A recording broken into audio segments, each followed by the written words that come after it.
어느 선교사가 아프리카에 파송을 받아 가서 온 가족이 열심히 사역을 하고 있을 때 일입니다. 그 선교사 집들에 큰 나무가 있고 그 아이들이 거기서 뛰어놀고 하는데 어느 날 아들이, 그 선교사에게 아들인데 데이빗이라는 아주 어린 아이가 거기서 놀고 있었어요. 근데 집에서 나와서 현관의 문을 열고 그 아이가 놀고 있는 모습을 보러 나왔던 선교사님이 갑자기 소리를 지릅니다. 데이빗 엎드려, 땅에 엎드려, 바짝 엎드려. 그런데 이 데이빗이 너무 놀랐어요. 아빠가 다짜고짜 엎드리라 그러니까 그래서 순종하고 대꾸하지 않고 바짝 엎드린 거야. 그래, 잘했어. 그 다음엔 기어와. 그래, 기어와. 일어서지 말고 기어와. 애가 기기 시작합니다. 그냥 됐어 빨리 일어나서 아빠에게 달려와. 일어나서 애가 막 정신없이 아빠에게 달려와서 아빠 품에 안겼습니다. 그때 아빠가 데이빗을 돌려세우고 저기를 봐. 그 데이빗이 노는 자리 옆에 그 나무에 5m나 되는 큰 뱀이 말이죠, 혀를 날름거리면서 그 아이를 공격하려고 하고 있는 장면을 보여준 거예요. 큰일 날 뻔했습니다. 그때 이 데이빗이 아빠가 급히 부를 때, 땅바닥에 납작 엎드려 기어와 달려와 할 때 그 말을 듣지 않고 아빠 지금 재밌게 놀고 있는데 왜 그래?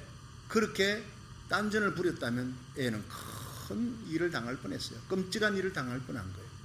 여러분, 순종할 때, 아버지에게 순종할 때 아들이 살아나듯이 여러분, 순종은요 믿음의 결과입니다. 믿기 때문에 무조건 아빠가 기어라, 엎드려라, 달려와라, 무조건 달려오는 거예요. 나중에 와보니까 그것이 자기가 사는 길이었더라. 여러분, 우리가 순종이라는 말을 다른 말로 표현하면 믿음입니다. 믿고 사랑하니까 순종하는 겁니다. 오늘도 하나님 앞에 믿음으로 나오는 우리 성도들이 순종의 열매가 맺혀지기를 주의 이름으로 축원합니다. 순종하면 하나님은 복 주신다고 성경은 얘기하고 있어요. 특히 예레미야 7장 23절에 너희는 내 목소리를 들으라. 그리하면 나는 너희 하나님이 되겠고 너희는 내 백성이 되리라. 너희는 나의 명한 모든 길로 행하라. 그리하면 복을 받으리라. 순종하는 자에게 하나님의 명한 대로 그 길을 가면 복을 받으리라 약속하고 있는 거예요. 여러분, 오늘 이 본문 마가복음 3장에는 순종해서 복받은 사람이 나옵니다. 예수님이 한번 회당에 들어가서 가르치는데 손 마른 사람이 거기 한편 손 마른 사람을 사람 가운데 세워놓고 일어서라, 내 손을 내밀라. 순종할 수 없잖아요. 손이 말라가지고 오랫동안 있는 이 손이 어떻게 나갑니까? 그런데 순종했어요.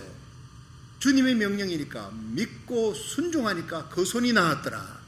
여러분, 오늘 이 말씀에서 우리에게 주는 세 가지 교훈이 있습니다. 함께 찾아보고 은혜 받는 시간 되기를 축원합니다. 첫 번째, 예수님은 육신이 병든 자를 돌아보시는 분이시다. 우리 육신이 병들었을 때 우리 가족 중에 병든 성도들 주님이 다 돌보시는 분이시다. 마가복음 3장 1절 한번 읽어보겠습니다. 시작. 예수께서 다시 회당에 들어가시니 한편 손 마른 사람이 거기 있는지라. 아멘. 자, 예수님께서 회당에 그냥 들어가셨는데 거기서 뭘 했는지 나오고 있지 않습니다. 그런데 누가복음 6장 6절에는 예수님께서 회당에 들어가 가르치시기 위해 들어간 거예요. 거기에 오른손 마른 사람이 있는지라. 누가복음 6장 6절은 정확하게 그 한편 손 마른 사람이 왼편 오른편 중에 오른손이라. 자, 오른손인 사람에게, 오른손잡이 사람에게는 정말 너무나 소중한 툴 아닙니까? 자, 오른손이 말라버린 남자입니다. 외경에 보면은요, 히브리 복음서에 이 사람의 직업이 미장이었다. 집을 만들고 꾸미고 하는 이 미장인데 사고로 인해서 오른손이 말라버렸습니다. 가족의 생계를 책임지는 이 아버지가 여러분 사고 나서 오른손이 말라버렸으니 얼마나 답답하고 얼마나 아프고 얼마나 힘들고 얼마나 좌절감을 느끼겠어요. 가족들이 다 굶게 생겼습니다. 다른 사람에게 가서 국을 해야 되는 이 상황입니다. 그런데 예수님이 거기 오신다는 얘기 듣고 그 자리에 간 거예요. 여러분, 주님께서는 그 병자를 보시고 손 마른 자를 보시고 불쌍히 여기시고 고쳐주신 육체의 아픔과 고난을 당한 사람 주님께서 관심을 가지십니다. 돌보시는 분입니다. 믿으시길 바랍니다. 손이라는 게 뭐예요? 손. 이 손이라는 것은 모든 일하는 것의 대표입니다. 여러분, 지난 그 목요일 날 우리 교회에서 참 교회 옮기고 난 다음에 이사하고 난 다음에 처음으로 서노회를 했습니다. 많은 목사님, 장님, 총대들이 왔는데 교회가 너무 좋다. 교회 본당도 아름다운데 이 카페테리아, 이 코로나 바이러스 때 이 카페테리아에서 예배드리도 여기군요. 정말 좋습니다. 교회당도 너무 넓고 학교도 참 많네요. 이러면서 그냥 너무너무 좋아하면서 목사님들이 음식이 나오니까 막 음식을 놓고 그냥 침이 마르도록 그냥 칭찬하는 거예요. 사실 내가 봐도 그렇게 잘할 줄 몰랐어요. 우리 여선교회가 아침부터 나와가 새벽부터 그냥 준비를 하면서 호텔에서 나오는 음식 수준 이상으로 쫙 대접합니다. 목사님 장로님들이 벌써 마음이 열렸어요. 점심에는 또 우리 주방에서 얼마나 맛있는 그 우거지 갈비탕이 사람들이 몇 그릇씩 먹으면서 너무너무 기뻐하고 끝까지 서빙을 너무 잘한 거예요. 여러분 정경장님들 이른 아침부터 나오셔가지고 참 안내하시고 참 우리 주님 세운기에 섬기는 분들 최고입니다. 할렐루야. 제가 수고했습니다. 주방에 가서 나 여선교회 모두 우리 권사님들 수고했습니다. 자, 여러분 수고는요 손만 하는 게 아니라 발도 하고 온몸이 다 고생하지요. 그런데 수고했다는 것은요 손수자입니다. 손수자 고생을 손이 수고했다. 그래서 모든 수고의 대표입니다. 자, 손이 없다면은요 너무 고생스럽고 힘들고 답답하고 여러분 일을 못하는 거예요. 손은. 자, 보세요. 오늘 찬양합니다. 예배 시작하면서 찬양하니까 하늘문이 열립니다. 이 찬양하는 가운데 병든 자들이 치유될 줄 믿으시기 바랍니다. 마음의 병, 육신의 병, 영혼의 병 고침받고 기도의 문이 열리고 회개문이 열리고 하늘문이 열리는 역사가 일어납니다. 천국 가면요 온통 찬양밖에 없는 거예요. 천국에는 설교, 건축원금, 선교 필요 없습니다. 오직 하나님을 향한 찬양밖에 없는 거예요. 예배 시간에 일찍 와서 여러분 찬양의 은혜 받을 수 있기를 주의 이름으로 축원합니다. 여러분 찬양할 때요 손이 올라가요. 나도 모르게 감격하면 감동이 되면 손이 올라가는 막 박수치다가 손이 올라갑니다. 이 손 찬양의 손이 올라가야 돼요. 찬양의 손이 내려가 있는 사람이 있어요. 찬양의 손이 말라버린 사람이 있어요. 기도의 손이 말라버린 사람이 있어요. 섬기는 봉사의 손이 말라버린 사람이 있어요. 전도하는 손이 말라버린 사람이 있습니다. 여러분 봉사의 손, 섬기는 손이 다시 회복되기를 주의 이름으로 축원합니다. 하나님을 향한 기도의 손, 하나님을 향한 찬양의 손이 올라가기를 바라요. 그리고 여러분 전도의 손, 과거에는 전도지들과 나가 전도하던 분들이 코로나 팬데믹이 1년 8개월 넘어가면 전도할 수가 없는 거예요. 이런 때 여러분 손가락 전도법이 있습니다. 설교 끝나고 목사님 설교 감동받은 거 설교 있으면 여러분이 친구 지인들에게 한국 땅에 여러분 캐나다고 세계 전역에 카톡으로 안 가는 곳이 없습니다. 손가락 한 번이면 1분 내에 여러분 설교 전편이 다 나가는 겁니다. 최고의 전도법입니다. 중요한 것은 가슴입니다. 우리 가슴이 뜨거워지면 성령으로 뜨거워지면 기도의 손, 찬양의 손이 올라가고 섬기는 손, 봉사의 손이 올라가고 새벽 기도가 힘들지 않아요. 현장 예배, 온라인 예배, 가정 예배 힘들지 않아요. 예배의 손이 올라가고 전도의 손이 올라가기를 주의 이름으로 축원합니다. 회복의 역사가 일어난다는 거예요. 여러분 우리 말라버린 병든 손, 육체의 병든 손 우리 주님이 고쳐주시기 원합니다. 주님의 최고의 관심이라는 거예요. 여호와를 경외하는 너희에게 의로운 해가 떠올라서 치유의 광선을 발하리니 너희가 외양간에서 나온 송아지같이 뛰리라. 이 예배 시간에 은혜 받고 병든 자들이 일어나 걷고 뛰며 하나님을 찬양하기를 말라기 4장 2절의 말씀대로 송아지같이 뛸 수 있기를 주의 이름으로 축원합니다. 믿는 자들에게 이런 표적이 따르리니 곧 저희가 내 이름으로 귀신을 쫓아내며 새 방언을 말하며 뱀을 집으며 무슨 독을 마셔도 해봤지 아니하며 병든 자에게 손을 얹은 적 나으리라. 부흥 강사가 40일 금식한 사람이 목사님이 표적이 이런 나타난다가 아닙니다. 믿는 자에게 여러분 모든 성도들에게 주님이 권세를 주었습니다. 병 고칠 수 있는 권세, 예수 이름으로 기도하면 병든 자들이 낫는 권세를 성도들에게 주신 줄로 믿으시기 바랍니다. 남편이 아픕니까? 아내가 아픕니까? 자녀들이 아픕니까? 손 얹고 기도하세요. 성도들끼리 손 얹는 것은 조금 우리가 부족한 그런 문제가 있으니까 자기 가족에 대해서는 책임지고 손 얹고 기도하라고요. 저는 아이들 자랄 때 항상 침소에 가면 손 얹고 기도하고 안수하고 저녁에 잠재우고 안수합니다. 아프면 제가 안수합니다. 희한하게 낫습니다. 부모에게 제사장권이 있기 때문입니다. 믿으시길 바랍니다. 여러분 너희 중에 병든 자가 있느냐? 장로를 청하라. 그때 이 성경의 장로는 풀타임 장로, 오늘날 목회자입니다. 목회자를 초청하라. 그들은 주의 이름으로 기름을 바르며 위하여 기도할지니 믿음의 기도는 병든 자를 일으키리니 주 예수께서 고쳐주시리라. 중요한 것은 기도하는 자와 기도받는 자가 아니라 주님께서 고쳐주신다는 거예요. 주 예수 이름으로 예수의 십자가의 능력, 예수의 피의 권능이 이 예배 가운데 여러분 안수하며 기도할 때, 말씀 들을 때, 찬양할 때 치유하는 역사가 일어날 줄로 믿으시기 바랍니다. 두 번째로, 주님께서는 마음의 병든 자에 관심이 많습니다. 마음의 병든 자를 깨닫게 하며 회개케 하며 치유하기를 원하는 거예요. 자, 마가복음 3장 2절을 한번 읽어보겠습니다. 시작. 사람들이 예수를 송사하려 하여 안식일에 그 사람을 고치시는가 엿보거늘. 자, 예수님께서 가르치려고 이제 회당에 들어가셨는데 병자들이 많이 왔어요. 많은 사람들이 은혜 받기 위해 왔어요. 그런데 이거 고치나 안 고치나 구경하러 간 사람도 있을 거예요. 그런데 문제는요, 회방꾼이 있습니다. 예수님이 병든 자를 고친다? 많이 고쳤네? 그래, 저분이 안식일에도 고칠 거야. 틀림없이 안식일 날 고치면 안 되는데 고치면 고소하자, 이렇게 하고 회방꾼이 거기에 있다라 이 말이에요. 그래서 사람들이라고 이렇게 했는데 사실 3장 6절에 보면 바리새인들이 나옵니다. 그들은 바리새인들의 무리들, 하수인들입니다. 자, 예수님께서 병든 자 이 한편 손 마른 자를 고친 날이 안식일입니다. 여러분, 바리새인들은요, 성경에도 없는 율법에도 계명에도 없는 안식일의 법을 613개 만들어 가지고 안식일 날 가야 될 거리, 가서는 안 될 거리, 들어야 될 물건, 이거 무게 다 따지고 있어요. 이거는요, 성경적이지 못한 거예요. 자기들이 만든 법입니다. 거기에 예수님을 올라가려고 그러는 겁니다. 그러면서 안식일 날 나귀가 빠졌다, 자기 집에 양이 빠져 구덩이에 빠졌다, 딱 건져냅니다. 웃기는 거 아닙니까?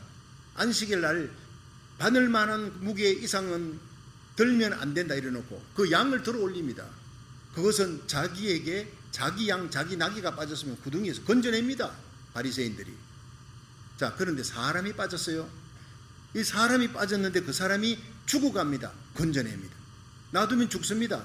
양도 소도 거기 놔두면 죽습니다. 건져냅니다. 그런데 이미 죽었어요. 양과 소가 이미 죽었어, 그 구덩이에서. 또 혹은 사람이 그 구덩이 안에서 이미 죽었다. 죽었으면 그냥 놔두는 거예요. 안식일 날 건드리면 안 돼. 안식일이 끝나고 난 다음에 그 사람을 건져내서 매장하는 거예요. 자, 이게 그들의 규례입니다. 그런데 예수님이 안식일 날 병 고치나, 자, 생명이 위급한 사람을 고치는 것은 봐주자. 그러나 생명이 위급하지도 않은데 이거 고쳤다면 이건 송사하고 이거 완전히 빌미를 잡아 고소하자, 이렇게 하고 완 사람들이 바리새인들과 그 무리들이에요. 이해하겠습니까?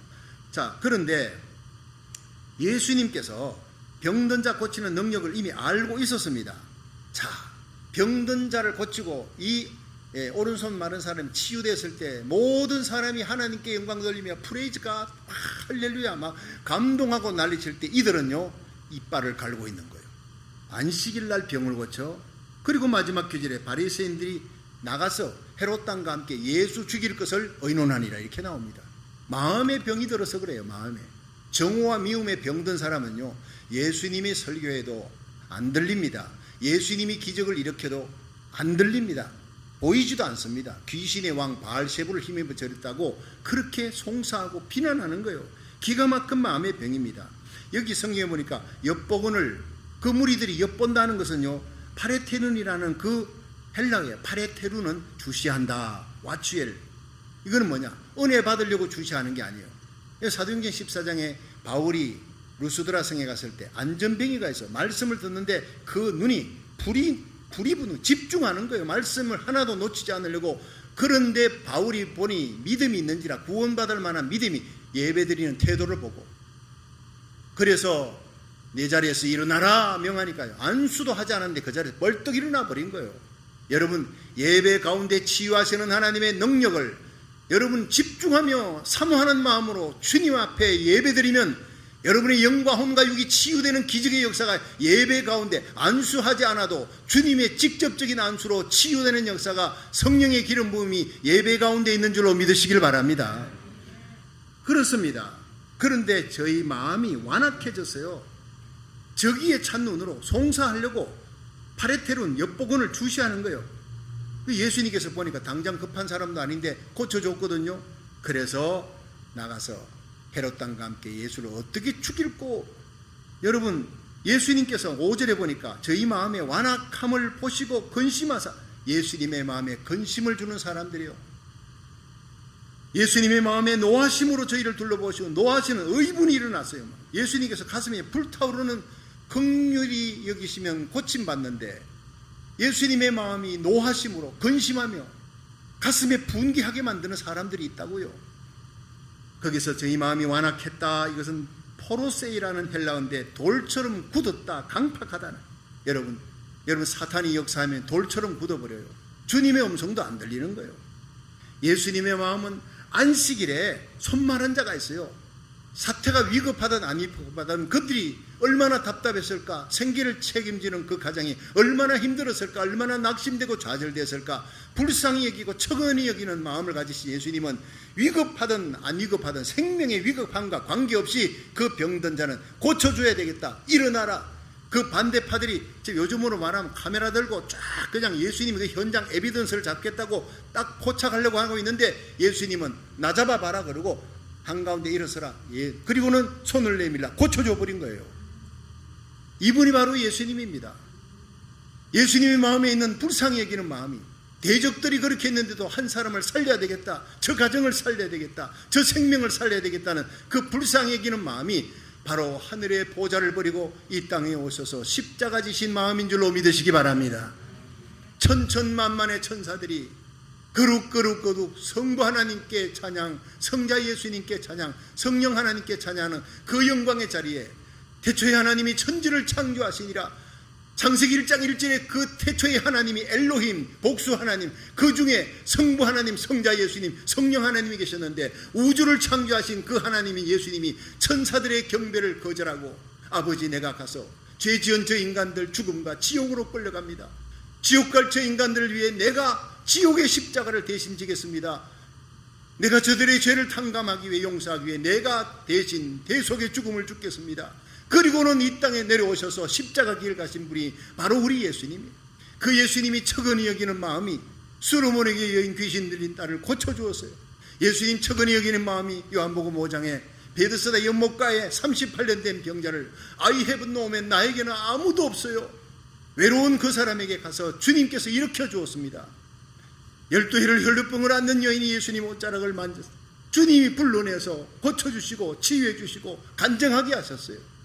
육신의 병든 자, 마음의 병든 자, 주님께서는 다 관심을 가지고 척은히 여기는 마음으로 오늘 고쳐주실 줄로 믿으시길 바랍니다. 여러분, 육신의 병보다 더 무서운 게 마음의 병이에요. 바리새인들의 마음에 완악함이 들어갔어요. 여러분은 절대 마음이 굳어지면 안 됩니다. 마음이 굳어지면 눈물이 없어요. 여러분 찬양할 때, 말씀 들을 때, 예배 가운데 눈물이 있다는 것은 마음이 소프트해진 거예요. 성령의 임재가 찬양 가운데 임하니까 얼마나 좋습니까? 여러분, 기도의 눈물이 말랐다면 내 마음을 회개해야 합니다. 내 마음이 굳어지고 있구나. 주여 용서하소서. 주의 보혈로 나를 씻어주소서. 부드러운 마음을 주소서. 회개의 눈물, 기도의 눈물, 고국과 나라를 위해서, 내 가정 자녀들을 위해서 흘리는 눈물의 기도가 말랐나이다. 용서하소서. 한나처럼 히스기야처럼 눈물로 기도할 수 있는 은혜를 베풀어 주옵소서. 기도할 수 있기를 주의 이름으로 축원합니다. 3절에 보니까 예수님께서 손마른 사람에게 한가운데 일어나라. 안식일의 선을, 그리고 주위에 있는 사람들이, 자 일어나라 세워놓고 주위에 있는 사람들 바리새인들에게 들으라는 거예요. 내가 안식일에 선을 행하는 것과 악을 행하는 것, 어느 것이 나으냐? 당연히 선을 행하는 거예요. 안식일에 생명을 구하는 것과 죽이는 것, 어느 것이 옳으냐? 당연히 생명을 구하는 거예요. 자, 사람들이 잠잠하죠. 바리새인들도 잠잠한 거예요. 그들은 예수님의 말씀이 다 옳으니까 예수님이 하시는 일은, 한편 손마른 사람을 세워놓고 살리려고 하는 일을, 고치려고 하는 일은 선이요 악이 아닙니다. 생명을 살리는 일입니다. 예수님은 이미 그들에게 질문을 던져놓고 고쳐주신 거예요. 그 자리에서는 아무도 할 말이 없어요.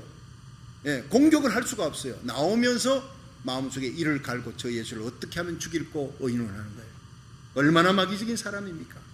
그들로 하여금 마지막까지 깨닫고 회개할 수 있는 기회를 줬지만 그 기회를 박탈하고 또 그 기회를 거절하고 리젝트하고 나가는 그들의 모습이에요. 여러분, 2001년 9월 11일 세계무역센터 월드 트레이드 센터가 무너졌어요. 쌍둥이 빌딩이 테러리스트들에게 의해. 20주년을 맞이하면서 제가 그 희생자들을 한번 찾아봤더니 2977명이 죽었어요. 많은 젊은이들이 죽었습니다. 명문대학을 나와서 거기에서 미래의 비전과 꿈을 안고 아침에 모닝커피를 들면서 서로 인사하고 있던 그때 그냥 쌍둥이 빌딩이 무너지는 참사를 당한 거예요. 2만 5천 명 이상이 부상당했어요. 무엇보다 그들을 살리기에 불타오르는 그 빌딩을 뛰어들어가 고가 사대를 알고 들어간 뉴욕의 소방관들이 343명. 나는 그들의 죽음이 너무 가슴 아파요. 살 수 있지만 죽어가는 생명을 건지기 위해 들어갔던 343명이 그곳에 들어간 뉴욕의 소방관들이 다 참사를 당한 거예요. 완악한 테러리스트들의 그들의 마음의 정오와 미움이, 그 몇 명 안 되는 그들의 정오와 미움이 결국 이런 엄청난 사태를 일으켰어요. 마음과 영혼이 병들었어요. 잘못된 종교, 잘못된 신념이 낳은 무서운 참사예요. 그로 말미암아서 지난 20년간의 아프간 전쟁이 시작되지 않습니까? 세계가 몸살을 했습니다. 다행히 이 9.11 사태 이후에 약 550만 명의 미국의 젊은이들이 군에 입대했다는 그런 보고를 받았어요. 얼마나 이것이 바로 미국의 힘입니다. 나라를 살려야 되겠다. 이 미국은 무너져서는 안 되겠다. 젊은이들이 그 군에 입대해서 나라 살리기 위해서 550만 명 이상이 들어갔다는 거예요. 여러분, 이 시대는 마음과 영혼이 병들어 미움과 정오가 창궐하고 있습니다. 불법이 온 세상을 성행하고 있습니다. 코로나 바이러스보다 더 무서운 엄난과 폐역과 불법입니다. 배도입니다. 이 완악함을 치유하는 힘은 바로 예수님의 십자가 사랑밖에 없는 줄로 믿으시기 바랍니다.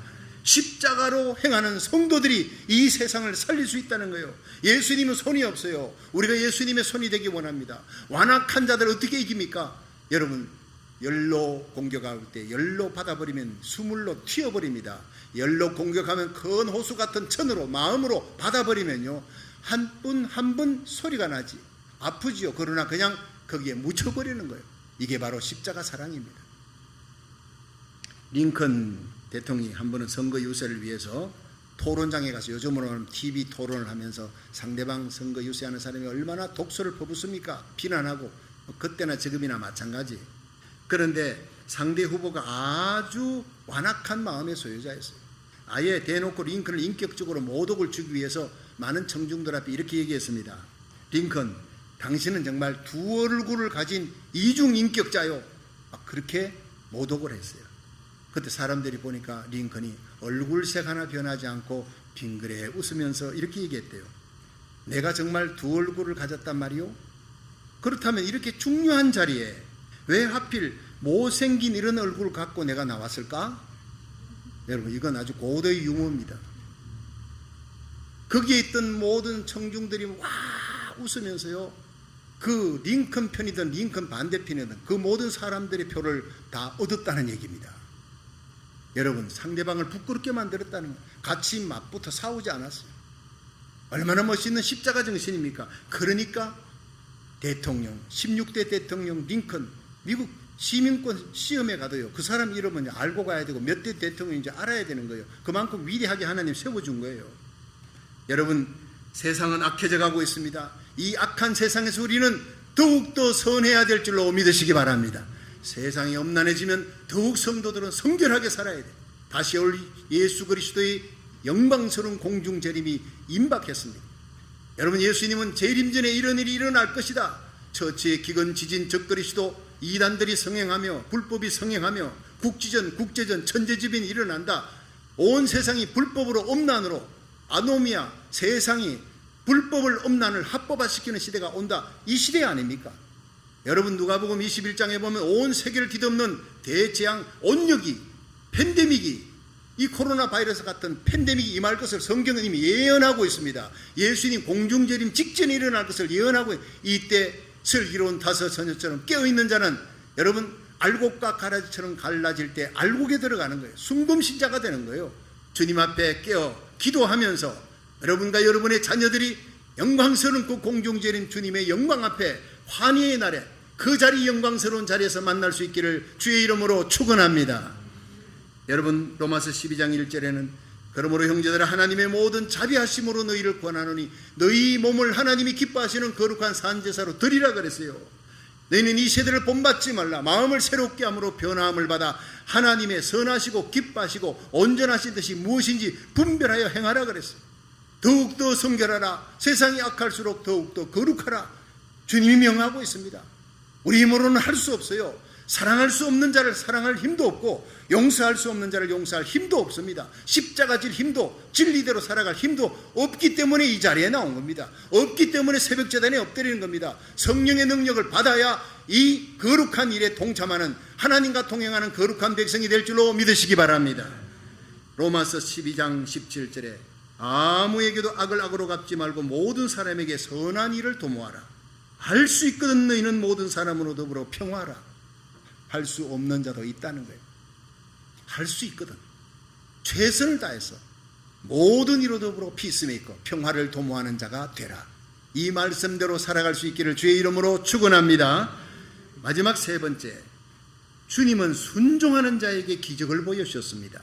우리 마가복음 3장 5절을 한번 읽어보겠습니다. 시작. 저희 마음의 완악함을 근심하사 노하심으로 저희를 둘러보시고 그 사람에게 이르시되 내 손을 내밀라 하시니 그가 내밀매 그 손이 회복되었더라. 아멘. 자, 여러분, 주님께서 그 한편 손 마른 사람들, 그 왓츠웰 하면서 송사거리를 찾는, 예수님께 송사거리를 찾는 그 바리새인들, 그들이 있는 한가운데 일어나라 하시고 그 다음에 손을 내밀라 명령하셨습니다. 자, 그 손을 내밀 때 여러분, 자기가 오랫동안 손이 말라서 움직이지도 못하고 아무것도 못 쓴 사람에게 손 내밀라 하면 이거 말이 안 되는 얘기잖아요. 근데 이 사람이 믿음으로 순종하고 손을 내밀었더니 펴지더라 이 말이에요. 여러분, 이것이 바로 기적입니다. 사람의 말은 들으면 기적이 안 일어납니다. 예수님의 명령이 떨어질 때 기적이 일어날 줄로 믿으시기 바랍니다. 여러분, 어떤 성도가 일부 예배 드리다가 강단에서 제 곁에 예수님이 딱 붙어 서 있는 걸 봤어요.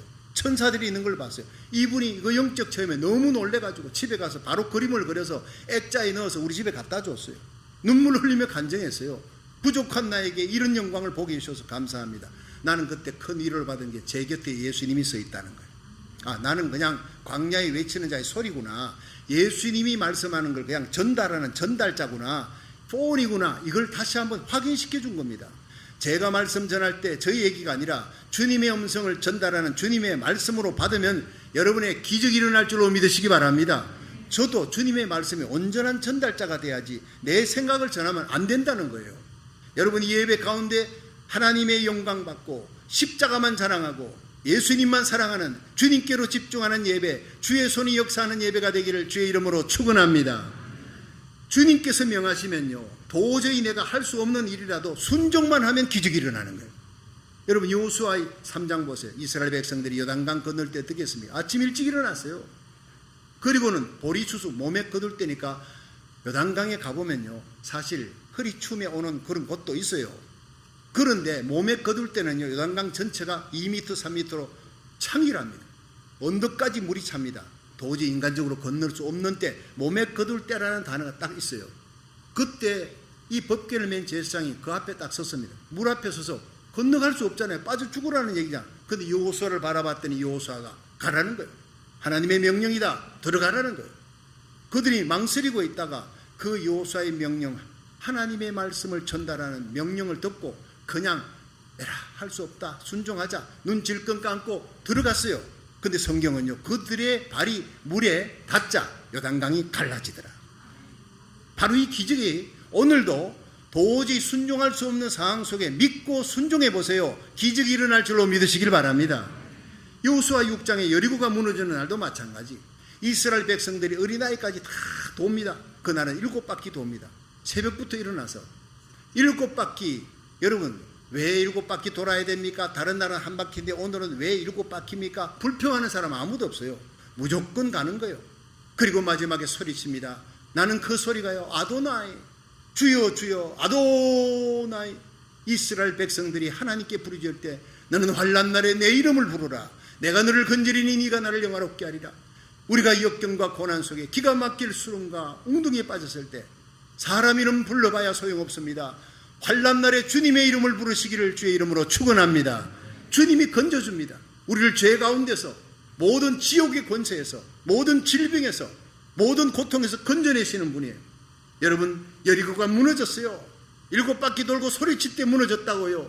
순종할 수 없는 상황에서 순종할 때 여리고가 무너지는 기적이 일어났습니다.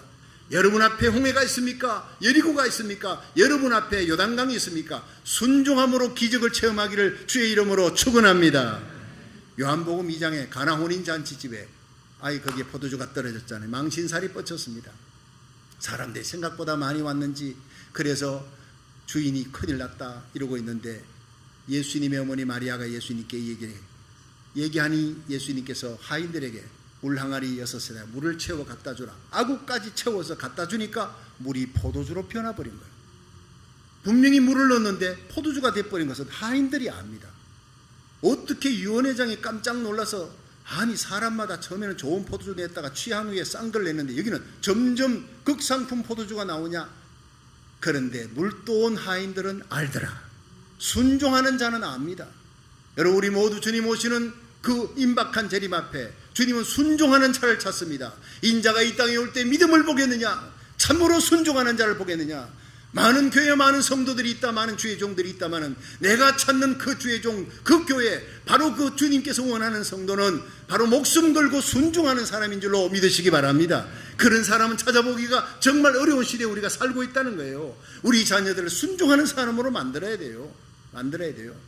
우리 서근옥 집사님 보니까 1부 예배도 애들하고 같이 참여하고 2부 예배도 지금 참여하고 어제 새벽도 애들이랑 같이 참여하고 똑같은 설교를 듣는데 왜 이렇게 계속 참여하느냐. 목사님 설교를 계속 들어. 이 아이들이 영적으로 강건해져야 된대요. 앞으로 새로운 교육 목사님 오실 텐데 거기에 1부 예배는 참여하고 아이들과 참여하고 2부 예배 때는 그 컨퍼런스 룸에 가서 아이들과 교육부 선생님들이 함께 예배드리는 그 자리에 나도 학부모님들 참여해서 내 아이들의 영혼을 수고하고 애써 정말 충성하시는 귀한 분들에게 용기와 힘을 주기 위해서 제가 예배 참석합니다.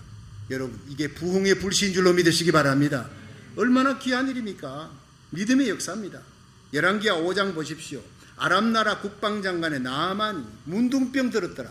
그리고 이스라엘에 가서 엘리사 집에 가니까 엘리사는 코빼기도 안 보이고 사환 종을 보냈어요. 저기 요단강에 가서 씻으십시오.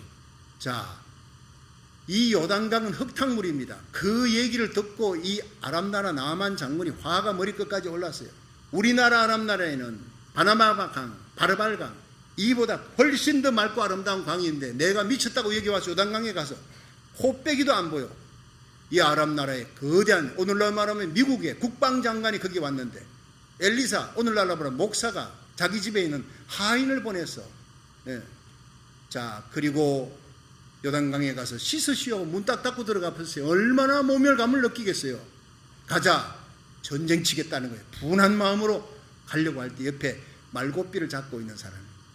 아버지, 선지자가 이보다 더 큰 일을 시킨다 할지라도 들어야 될 거 아닙니까? 다시 말하면 당신 문둥병자예요. 국방장관 그 계급장 다 떼버리고 군복 빼버리고 나면 벗어버리고 나면 당신은 흉악한 문둥병 자요. 선지자가 이보다 더 큰 일, 쉽게 말하면 똥물에 들어가라 하더라도 들어가면 나을 수 있다면 들어가야 될 사람 아닙니까? 하물며 요단강물이랴. 여러분 그 말을 듣고 깨달은 거예요. 여러분 곁에 믿음의 사람을 둘 수 있기를 주의 이름으로 축원합니다. 유유상종 초록은 동생. 여러분 신앙생활에 내 곁에 누가 있느냐 그 사람을 보여줍니다. 긍정적인 사람 곁에 긍정적인 사람이 서고 부정적인 사람 곁에는 부정적인 사람이 서게 되는 거예요. 여러분 신앙생활에 언제나 옆에 있는 사람을 살리는 긍정적인 믿음의 사람 되기를 주의 이름으로 축원합니다. 결국 요단강에 들어가서 7번 잠그고 나니 7번째 들어갔다 나오니까 애기 속살처럼 깨끗하게 돼버린 거예요. 이게 하나님의 순종하는 자에게 주시는 복인 줄로 믿으시기 바랍니다. 신앙의 세계에 가장 중요한 것은 믿음입니다. 그 믿음의 뿌리에서 순종의 열매가 나오는 거예요. 마지막 얘기하고 마치겠습니다. 하나님이 못 고칠 사람은 없다라고 하는 책을 썼던 박효진 장로님. 이분은 청송감호소에서 또 오랫동안 교정위원으로 교도관으로 있었는데 그분의 별명이 지옥의 사자예요. 얼마나 예수 믿기 전에 박효진 장로가 얼마나 표독하고 못됐고 죄수들 갖다가 험악하게 달았는지 지옥의 사자라 죄수들이 그렇게 붙인 별명입니다. 근데 그분이 예수님을 믿었어요. 회개의 눈물 흘리고 예수님을 영접하고 그 다음엔 말씀 보고 기도하는데 어느 날 가슴에 양심을 통해 성령님의 음성이 들립니다. 너 영호에게 찾아가서 용서를 빌어라. 이 영호가 누구냐면 그 청송감호소에서 제일 악한, 제일 못된 인간이에요. 교도소의 그 교도관들 말을 듣질 않아요. 얼마나 못된지. 그래서 불러다가 죽도록 두들겨 패고 구두발로 밟고 구타를 한번 한 적이 있어요. 버릇 고치겠다고 박효진 장로가. 근데 그걸 성령님이 깨닫게 해주시고 용서를 빌라는 거예요. 그래서 성령님의 음성이니까 순종하고 이제 목공소에서 목공장에서 일하는 그 영호를 불러다가 자기 방에 들어와서 문을 딱 잠그고 용서를 빌어야 되니 다른 사람 들어오면 안 되니까 문을 잠그고 그 다음에 이제 그 앞에서 용서를 빌었습니다. 내가 그때 너무 심하게 해서 너를 아프게 했지. 미안하다. 용서해라. 그때 성령님께서 그렇게 용서해가지고 되냐. 무릎을 꿇으라. 그 양심을 통해 들려오는데 도저히 할 수가 없겠더래요. 교도관인 내가 이 깡패 같은 못된 놈한테 무릎을 꿇다니 아무리 잘못했다 하더라. 그럼 나는 이제 끝인데. 그런데 떠오르는 또 다른 생각이 순종이 제사보다 나으니라. 그래서 알았습니다. 주님 딱 3초만 무릎 꿇을게요. 3초만. 눈 질끈 감고 무릎을 꿇고 이제 3초만 버티면 되겠다 하고 무릎을 꿇었습니다. 그때 놀라운 일이 벌어진 거예요. 영호 앞에 무릎을 꿇었어요. 그런데 성령의 기름 부음이 그 시간에 임했다는 거예요. 무릎을 꿇는 순간 눈물이 비 오듯이 쏟아져 내리고 가슴 깊은 곳에서 성령님이 북받치는 눈물이 회개가 나오게 해주셨어요. 영호야 내가 잘못했다. 정말 잘못했다. 진정성이 있는 회개가 나오더라는 거예요. 3분쯤 지난 후에 그렇게 울면서 용서를 비는 박효진 장로님 앞에 3분쯤 지난 후에 영호가 어깨를 덜먹이면서 통곡하기 시작했습니다. 흐느끼는 흐느낌이 통곡으로 바뀌면서 그 두 사람이 껴안고 얼마나 울었는지 몰라요. 그리고 완전히 새롭게 되는 변화의 역사가 일어났어요. 그게 성령의 기름 부음 때문인 줄로 믿으시기 바랍니다. 순종하니까 일어나는 기적이에요. 그 후에 이 영호라는 사람이 과장님, 박효진 장로님이 믿는 예수님 나도 믿겠습니다 하고 믿고 세례를 받고 이 사람 때문에, 이 영호 때문에 그 악한 사람들이 모여있던 청송감호소에 87%의 사람들이 예수를 믿었다고 하는 기록입니다. 한 사람의 변화가 이 엄청난 기적을 일으킨 거예요.